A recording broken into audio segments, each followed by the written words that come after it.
compromise they've reached with each other doesn't seem radical enough to win elections, and the personnel sometimes seem hopelessly out of touch.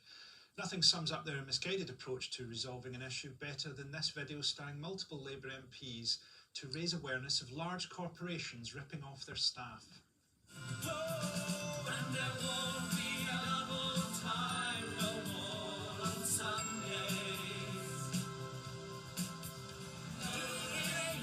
It's Christmas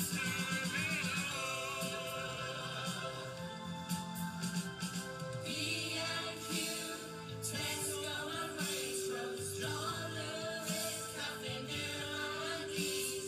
Be ashamed of how you treat yourself. Just like if someone went to their constituency MP and said, look, I'm getting all this kind of double time over Christmas at B&Q, and they were like, don't worry, I've got this. We're doing a record. We're comparing 0 hours contracts to 600,000 people died in Ethiopian famine. But what I would say in their defence, that isn't their fault, the famine. The woman who does the thumbs up, that's the wrongest thumbs up that's ever been done. It's like it's isn't against her will. It's like a hostage video. That That's what it looks like. There's a bit where they do a high five, and it's like two people who've never read about a high five. But there is something sort of out of touch. You know, I feel like kind of pessimism for the first time really since Corbyn came in. Of, you know, you think, oh, this will be good. I mean, this will change things, and then you're sort of like, they're not even that radical. They're not getting rid of Trident. They're keeping most of Osborne's welfare cuts. They're not radical on tax. They're not radical on devolution. They don't really have the support of their own MPs, and they all seem a bit dislocated from reality. So the frustration for Labour is that they can't develop a convincing lead over a shambolic Tory government, captained by a Prime Minister who now has all the authority of the Do Not Tumble Dry label. So, in conclusion, the good news is the only thing collapsing faster than the British political system is humanity into a moral and physical Babylonian hell. In the not too distant future, our political worries will be over. The Labour Party will have systematically eradicated itself in what, ironically, can only be described as a holocaust. The Tories will find themselves rendered obsolete by the racism of all the other parties, and there'll be no point voting Green when the only green thing left on earth is Aunt McPartlin's liver. In the age of the new tribes, after the cleansing robot fires of the Great Adjustment, humanity will be a footnote in binary, and you will have been double-crossed in a suicide pact with your own avatar. The only politician left alive will be Vince Cable, who will have simply forgotten to die. There will still be no Brexit deal. Our problem is simple. Somewhere far beneath us, base reality has died. But the good news is, it'll all be fine if we just manage to work out how to tunnel our way up through the dimensions faster than the speed of death. So, next up, we're doing the Royal Wedding. Thanks, David.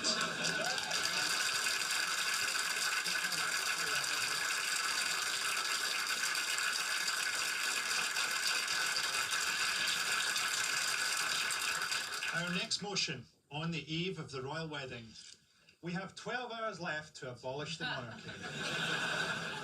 In a way, you've got to hand it to the royals, haven't you? They spend their whole lives shagging and skiing, turn up on a balcony once every 10 years and go, thanks for the money, you fucking idiots. But deep down, they know that if Netflix goes down for 2 days, they're all going to be swinging from a fucking lamppost. Joining us to discuss this horror story, please welcome Joe Lycett.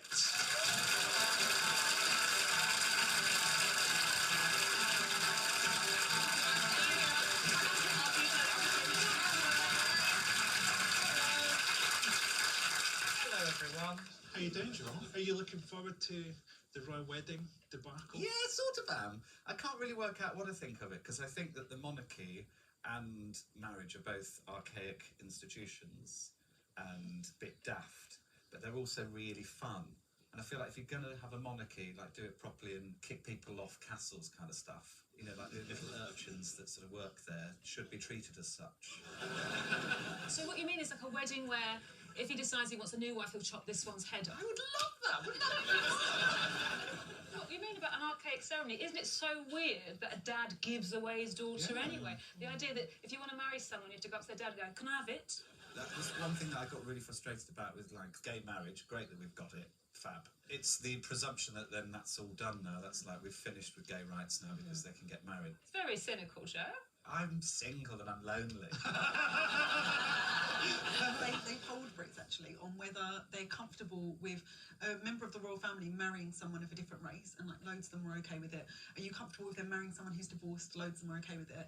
And the one that they're least likely to agree with is marrying someone of the same sex. Yeah. Loads of people are like, I think it's that's a step disgusting. too far. Do it old school. Push the gays off the bridge. We did get rid of our monarchy. 1649, we executed Charles I, and then we became a republic, and it was worse.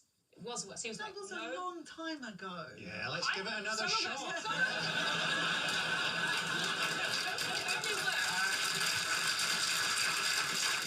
But it only works if you institute a better system. What did we institute at the time? The same thing, hereditary rule. The fact that they're calling Meghan Markle a commoner when she's a multi-millionaire actress. I want to see Harry marry a proper commoner, like a barmaid from Tipton. Yeah, I'm Shaggy the Prince. Speculation about the wedding has been rife since Harry and Meghan announced their engagement last November. Here's the happy couple describing the unique circumstances surrounding the event to the BBC. It's a standard, typical night It's for a us. cozy night. It was what we're doing, just roasting chicken and Roasting having a chicken, trying to roast a chicken. trying to roast a chicken, and it was just an amazing surprise. It was so sweet and natural and very romantic. He got on one knee. Of course. Was it an instant yes from you? Yes, as a matter of fact, I could barely let you finish proposing. I was like, "Can I say yes now?" She didn't even let me finish. I said, "Can I say yes again, yes?" And then there was hugs, and I had the ring in my finger, and I was like, "Can I give you the ring?" She was, "Oh, yes, the ring." So no, it was a really nice moment. It was just the two of us, and I think I managed to catch it by surprise as well. So. Yeah. Great story, bro. I'm pansexual. I find both of them very attractive. Am I the only one who watches that and just thinks of them banging? I reckon I'm pansexual too, then. Yeah. It seems so unsexual. That is a lie. That's Yeah. two people lying badly about what obviously took place in a boardroom. Yeah. Oh, the cottage they say they're living in. We've got a photo of it here. This is the cottage. There you go. It's in Kensington Gardens. See, that's the thing. Meghan Markle has to live on the same estate as Prince Philip, and that is the real sacrifice. How many times can he barge into your shower and blame it on dementia? As expected, the media has been fueling the royal wedding hype, eagerly interviewing excited members of the public determined to celebrate, with some going to baffling lengths to be a part of the big day. Here's an enlightening rundown of one fan's preparations. Self-proclaimed royal superfan Donna Werner says she'll be flying across the Atlantic Ocean and camping outside for days in this small pink princess castle tent that she can barely fit inside. Sleeping bag, insulation for the ground because I'm going to be sleeping on the streets for 3-4 nights, and that's where I'll be sleeping. So it only takes half my body, so my legs will be hanging out. The 66-year-old Connecticut resident even has her outfit ready for the big day. I'm going to make a veil, just in case. Harry will not be marrying this backup bride. That bitch better get off my patch or she'll be sleeping rough for good. I just think the royals tolerate those people because in the event of a bomb, they're there to soak up the shrapnel. I like that a lot, Frankie. I just think it's sweet. I care as much as when anyone else gets married. I have girlfriends, they get married, they have hen do's, they have bridal showers, they have all these things. I don't really care, but it's fine. It makes people happy. You've obviously not been on a hen do. No one is happy after this. Probably Prince Harry's stag do was hunting an actual stag, or just like a homeless guy in antlers. Good news, Your Highness. We've found a homeless steeplechaser. You're quite good at posh accents, aren't you? Yeah, But what's the secret to a happy marriage? CNN decided to find out by speaking to some local Windsor school children who offered up some surprisingly sombre advice. How excited are you? Very excited! If you had to give them any advice, what would that be? That loving is hard, but we choose to do it. Stay positive and never give up. Yes, you. Never give up.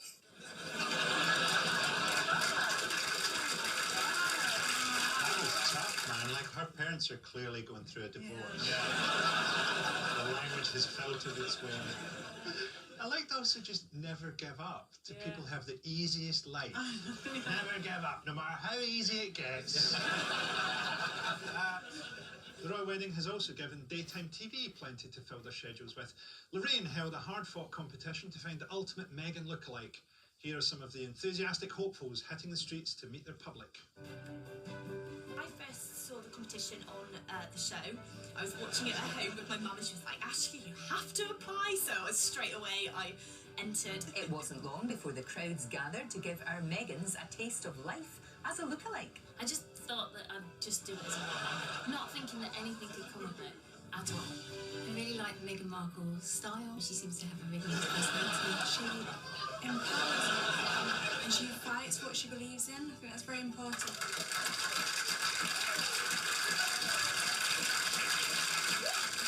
There aren't 6 mixed race women in Britain.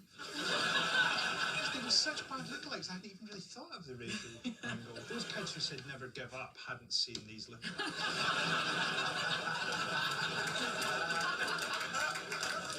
After a wobbly couple of decades and a couple of murders, the royals have been scoring huge PR successes for a while now. Here's the Queen with David Attenborough doing some ridiculous royal propaganda show loosely based around how much she likes trees. Magnificent tree.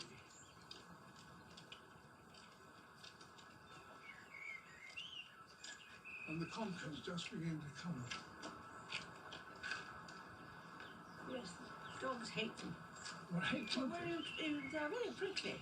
Really? Oh yes, but don't they like the nice shiny chestnut? Not really. Don't they? No. Oh, Frankie, you're a handsome thing. No, they are, I suppose, yes. But you see how prickly they are. Yeah, not really yet. Conquered. Imagine you were famous enough you could just finish a segment of television with conquered. There's sexual chemistry there, isn't there? I think it was more that they're two very old people, so they had to edit out most of the racism. There's even been an American TV movie about the happy couple called Harry and Meghan, A Royal Romance. The glossy-looking production includes this tense life-or-death moment that we all remember from Harry's childhood. I wish you didn't have to go. It's only for a little while, and you know I'm always with you, no matter where you are. Harry! It's not safe!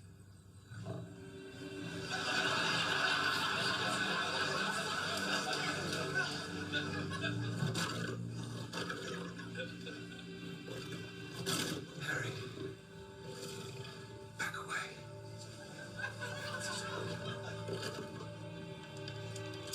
Harry.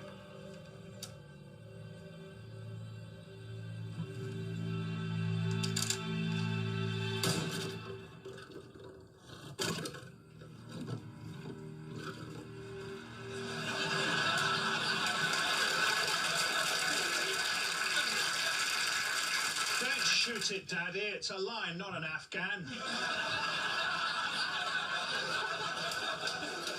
I had no idea that Princess Diana shapeshifted into a lion. Right? I mean, it was obviously Diana was the lion. Was any of that true? Did they go on a holiday and there was a lion? Well, they must be in Africa all the time. I mean, he took Meghan there for like their 3rd date or something. 3rd date in Africa? I mean, my 3rd date's normally Pret. So if you were going to abolish the monarchy in 12 hours, how would you do it? Wild animals would be good. I mean, just brainstorming. Do a same-sex marriage. Everyone will turn against them. Yeah, I'll get involved. I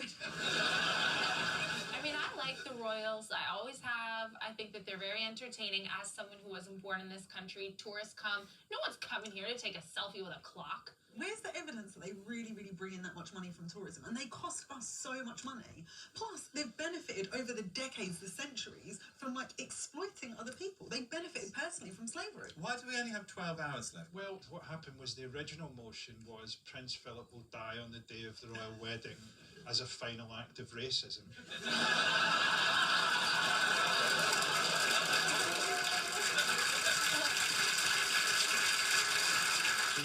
They didn't like that. And we cobbled this rubbish together. So, in conclusion, we're all very much looking forward to the royal wedding, and here at the show we have a bit of an exclusive. We've been leaked a rundown of all the events of the big day. At 11:30, the royal carriage arrives at Windsor. At 11:38, Princess Anne will play 3 notes on a flute made from the shin bone of an Aboriginal tribeswoman, which will temporarily release Diana's soul from the phantom zone. At 12 noon, Prince Philip will step through a screaming mirror and proudly don his medals, which commemorate his murder of the Archangel Michael, for his lifelong service to racism, and for being Jack the Ripper. At 12:20, the Duke of Westminster will perform his ceremonial duty of pulling Prince Andrew off the choir. Andrew will topple backwards onto the organ, and his arse will play the first 2 verses of All Along the Watchtower. At 12:28, the Queen will accidentally summon Ra into the body of the Archbishop of York. And Prince Philip will return to his chambers, cry out in Latin, and thrust his penis into an interdimensional glory hole. And then it's on to drinks at Windsor. Well, that's the end of the show. Thanks to my guests, Sarah Pascoe, Catherine Ryan, Mona Chalabi, David Baddiel and Joe Lycett.